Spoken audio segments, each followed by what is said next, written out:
BJP की जाति जनगणना को लेकर विचारधारा बदलती रही है।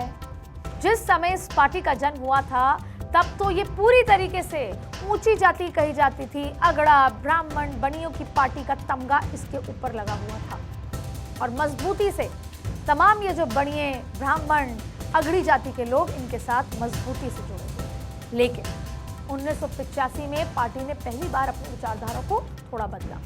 मंडल आयोग की सिफारिशों को लागू करने वाले एक प्रस्ताव को पास भी किया।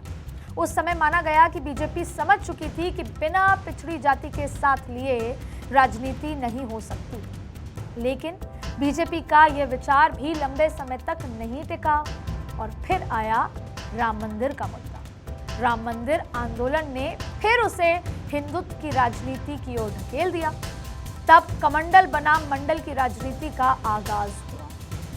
कई सालों तक बीजेपी ऐसे ही राजनीति करती रही।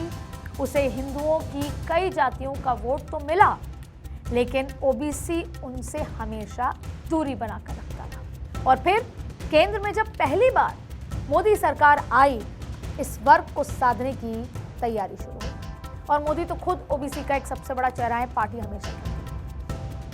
2019 में आर्थिक रूप से पिछड़ी ऊंची जातियों के लोगों के लिए 10% का आरक्षण की व्यवस्था ने नए समीकरण खोल दिए या समीकरण बदल डाले। अब बीजेपी ओबीसी वोटरों के बीच में खासा लोकप्रिय हो चुकी है। यानी याद करिए जरा, 2024 के लोकसभा चुनाव के बाद प्रधानमंत्री मोदी की जो ताजपोशी हुई।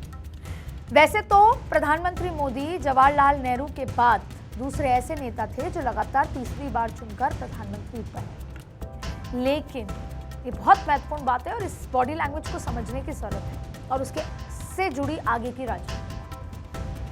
जब शपथ ली जा रही थी, दिल में 400 पार सीट ना जीत पाने की एक टीस उनके चेहरे पे साफ नजर आ रही। भले ही प्रधानमंत्री नरेंद्र मोदी ने खुद कभी अपने मुंह से 400 पार की बात नहीं कही, लेकिन बीजेपी का शुरुआत से यह नारा जरूर था।